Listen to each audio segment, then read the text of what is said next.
अजित पवार के विमान हादसे की जांच की जाएगी और जांच की मांग की गई है। बंगाल की सीएम ममता बनर्जी की तरफ से जांच की मांग की गई है। अजित पवार के निधन पर ममता बनर्जी, बंगाल की मुख्यमंत्री, ने दुख व्यक्त किया है।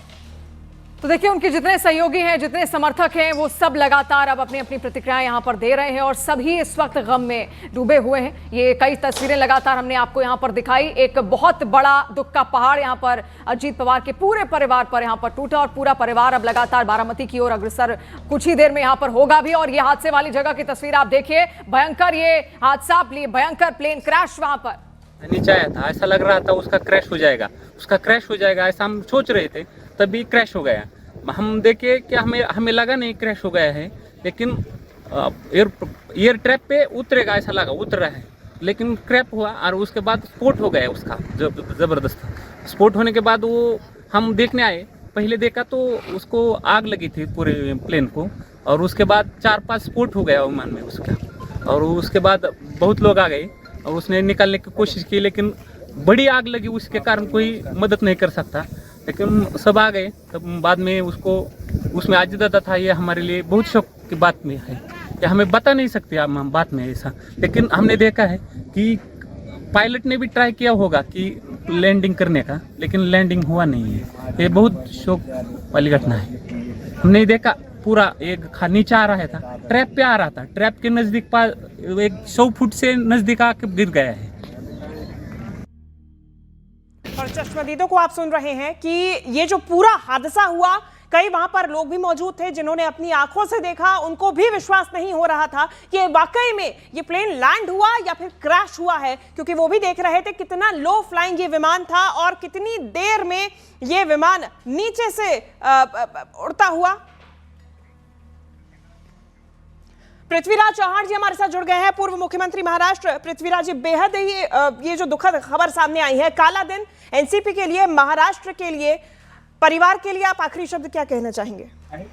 देखिए, बहुत ही दुखद घटना है और ये इतना अनएक्सपेक्टेड हुआ है। हमारे यहाँ जिला परिषद के चुनाव चल रहे हैं।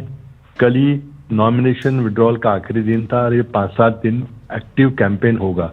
और वो कैंपेन के लिए मुंबई से अपने क्षेत्र बारामती जा रहे थे और ये एक निजी कंपनी का विमान था, दिल्ली की कंपनी का विमान था, और वो दुर्घटनाग्रस्त हो गया। सारे 6 के 6 लोग उसमें से नहीं रहे हैं। महाराष्ट्र की राजनीति के लिए बहुत ही सदमा है। पहली बार जब मैं नवंबर 2010 में मुख्यमंत्री बना तो मेरे साथ पहली बार अजित पवार जी उप मुख्यमंत्री बने। हम दोनों ने साथ में करीब 4.5 साल काम किया महाराष्ट्र में। मैं उनके काम से बहुत करीब से परिचित हूँ। हमारी पार्टियां अलग अलग थी, हमारे राजनीतिक विरोध था, लेकिन इस पर कोई दो राय नहीं थी कि एक बहुत ही बड़ा युवा डायनेमिक लीडर देश का था और उनके जाने से महाराष्ट्र का बहुत नुकसान हुआ है। लोग उनको महाराष्ट्र का भावी नेतृत्व के रूप में देखते थे और बहुत ही एक्टिव राजनीतिक के थे। और हाल ही में कुछ दिनों में जो शरद पवार का जो फैक्शन था राष्ट्रवादी का, एनसीपी का, और अजित पवार का जो फैक्शन था, दोनों करीब करीब मिल से गए हैं और अजित पवार के नेतृत्व में शायद एनसीपी इकट्ठी हो गई, इस तरह का चित्र आजकल है। और उसी समय ये बहुत ही दुर्घटना, बहुत दर्दनाक दुर्घटना घटी है। कांग्रेस ने माधवराव शिंदे, राजेश पायलट जैसे नेताओं को ऐसे हादसे में जाते हुए देखा है। इसी मालिका में एक हादसा हुआ है। बहुत परिवार के प्रति श्रद्धांजलि। जांच के आदेश तो पृथ्वीराज जी दिए जा चुके हैं, लेकिन एक ऐसे समय में जब पॉलिटिकल उथापुथल भी हो रही थी और आप एक बड़ी बात कह रहे हैं कि चाचा और भतीजा दोनों साथ आने वाले थे, ऐसे में हादसा वाकई एक बहुत बड़ा पॉलिटिकल गैप भी क्रिएट करेगा और एक पारिवारिक गैप तो है ही। नहीं, पारिवारिक तो नुकसान तो उसका मोल नहीं है, कोई उसको आकलन नहीं कर सकता, लेकिन राजनीति में बड़ा बदलाव होगा क्योंकि महाराष्ट्र के डिप्टी सीएम थी जो 3 दलों की सरकार, महायुति सरकार देवेंद्र फडणवीस जी के नेतृत्व में चल रही है, उसका एक third pillar of the government थी जी। तो अब वो आगे क्या होगा, क्या वो पार्टी बचेगी या कहीं और मर्ज होगी, पता नहीं चलता। लेकिन ये निजी रूप से बहुत ही सदमा है। हमारे मतभेद थे और हम राजनीतिक हम एक दूसरे के विरोधक थे, लेकिन मैंने उनको 4.5 साल मेरे साथ काम करते हुए देखा है। बहुत ही डायनामिक लीडर थे और मतलब मैं नहीं समझता कि उनके जाने से जो वैक्यूम हुआ है तैयार वो कोई भर पाए। बिल्कुल सही कह रहे हैं आप पृथ्वीराज जी। बहुत बहुत शुक्रिया न्यूज़ 18 इंडिया से बातचीत करने के लिए। और इस वक्त हमारे साथ संजय सेठ साहब जुड़ चुके हैं जो कि minister of state of defence Modi सरकार में है। सर, ये बहुत ही खतरनाक दर्दनाक हादसा जो आज सुबह सवेरे हमें मिला है, आप अपनी पहली प्रतिक्रिया क्या देंगे? देखिए, हादसे ने पूरे देश को हिला दिया है और जब बारामती में जो क्रैश लैंडिंग हुई वो तो हम कह सकते हैं कि अजीत पवार एक ऐसे नेता, बहुत सुलझे हुए नेता थे जी, और जिस तरह दुर्घटनाग्रस्त ये विमान हुआ है ये हतप्रभ है हम सब और पूरा देश दुखी है। निश्चित रूप से हम कह सकते हैं कि ये हादसा परिवार वालों के लिए ईश्वर उनको मजबूती प्रदान करे और अपने चरणों में स्थान दे ऐसा व्यक्तित्व जिसने राजनीति के अंदर एक सूचिका, एक बहुत सौम्य, एक सरल स्वभाव के निश्चित रूप से हम सबको हिला के रख दिया है। ये संजय जी, आपको ऐसी कोई बातचीत, कोई ऐसा उनके साथ मिलना याद आता है आज की तारीख में? क्योंकि लोग ये कहते हैं कि वो बड़े प्रैक्टिकल किस्म के इंसान थे और दिल में कुछ लेकर नहीं बैठा करते थे। देखिए, निश्चित रूप से जितने बार मैं मिला एकदम सरल स्वभाव के और बहुत बहुत सॉफ्ट स्पीकिंग है, बहुत सरल थे और माने हमका तो हतप्रभ हूँ क्योंकि ऐसे व्यक्ति का जाना हम सबको हिला दिया ऐसे। और बहुत बहुत पॉजिटिव थे, बहुत पॉजिटिव थे। हमेशा जनता के लिए सोचना और नई नई योजनाओं को लोगों से बात करना, भी कौन सी योजनाएं लाएं। आज की इस क्रैश लैंडिंग में हम सबको हिला कर रख दिया है देश सब। संजय जी, बहुत बहुत शुक्रिया हमसे बातचीत करने के लिए। रक्षा राज्य मंत्री इस वक्त न्यूज़ 18 इंडिया से बात कर रहे थे।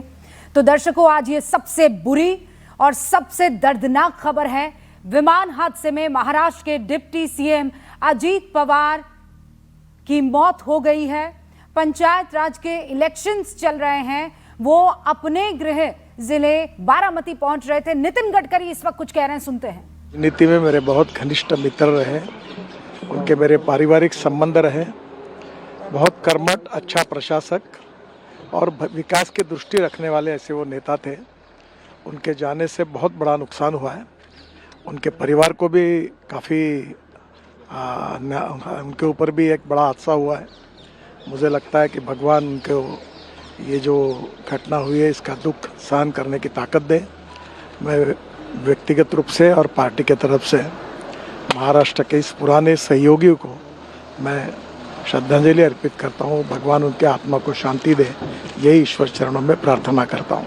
नमस्कार। 1:45 पर बारामती में प्लेन क्रैश हो जाता है और बताया जा रहा है कि चार्टर्ड प्लेन था। जो चश्मदीद है और जिस तरीके से वो पूरे के पूरे हादसे को बयां कर रहे हैं, वो वाकई रूह कपाने वाली पूरी स्थिति रही होगी।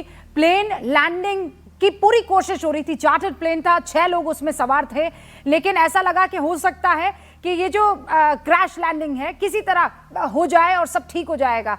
और प्लेन जैसे ही नीचे की तरफ पहुंचता है, अचानक वो आग पकड़ लेता है और एक के बाद एक हादसे शुरू हो माफ कीजिएगा, ब्लास्ट शुरू हो जाते हैं।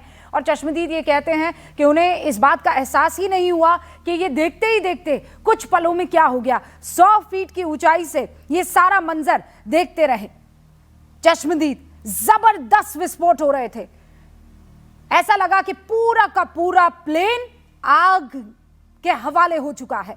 4-5 विस्फोट हो रहे थे, बहुत लोग आ गए, आग लगी और इसकी वजह से मदद नहीं कर पाए।